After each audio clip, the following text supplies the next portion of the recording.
Hey everybody, this is Steve Head, and I wanted to invite you to come by the Spiva Center for the Arts and check out my exhibit called Family Secrets. It's a very unusual exhibit. It's one that deals with topics that you don't talk about normally. Things like mental illness, suicide, childhood sexual abuse, schizophrenia, Alzheimer's, alcoholism. There's a lot of topics that are things that normally you don't see pieces of art collectively all about these things. Um, they're drawn from my own personal story and the stories of my family going back to a few generations. There's a few friends I've done some pieces about their stories, but they're stories that need to be told. And when you go to see the show, the exhibit, I hope that it's something that resonates with you, that touches your soul straight from mine. These are all works of art that are kind of like mirrors into my own heart and soul. I have one piece as you walk in the door that I did. It's a piece about shame. And shame can be a very powerful emotion. It can keep us silent when we really need to be talking about things that are going on.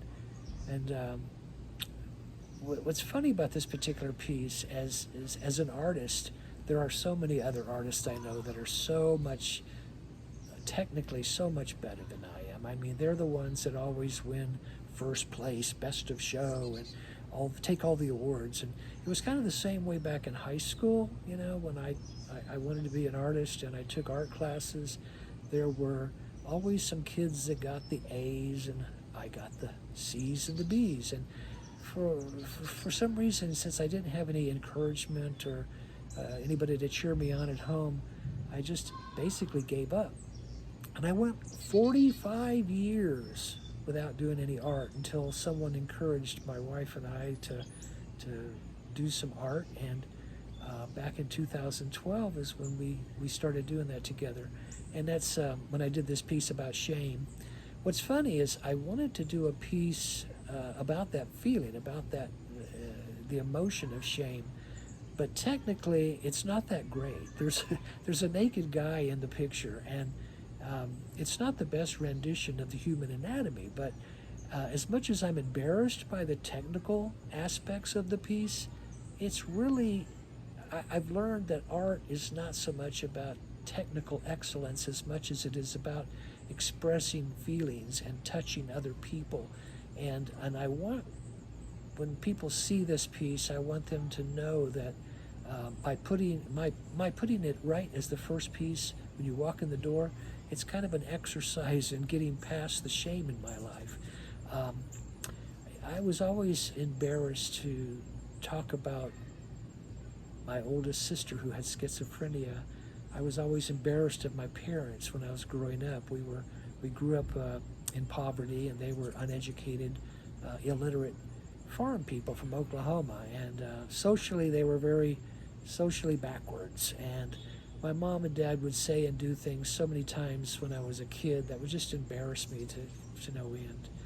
But I learned early on to be ashamed of myself, about our situation, about our poverty, about my parents, about where we came from, a lot of things. And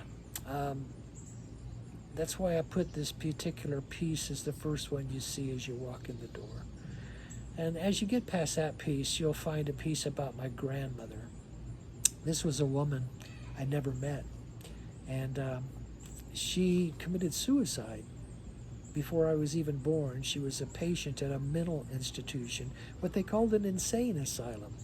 It was in Norman, Oklahoma, and she was there from 1934 to 1943, where she committed suicide by setting herself on fire.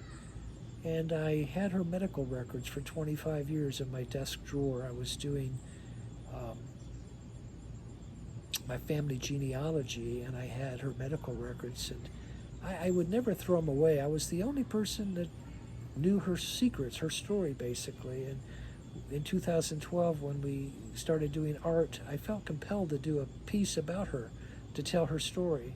And that's the main piece as you walk in, and you'll see one called Lost and Found, the redemption of Mary Louisa McBroom. And it's a powerful piece, and I started at that point doing other pieces to kind of tie in with the theme. And as you go through the exhibit, you'll see pieces that have to do with my own younger days of alcoholism. You'll see a piece about my sister's schizophrenia. You'll see a piece about my own sexual abuse when I was a child, when I was 10. An old man molested me, and I did a piece about that. There's lots of pieces that tell different stories, and I hope when you go through the exhibit that it's more of, it's not something you see, it's something you feel. It's something that you interact with, something that you leave feeling like you have permission now to tell your story. And so I hope you'll go see it. I hope you'll leave a note in my comments box and tell me what you think. I've had notes left from people all over the United States, and it's very encouraging and heartwarming to know that I am touching people in a very intimate way from all over the country. And so I hope this exhibit touches you as well. Thanks.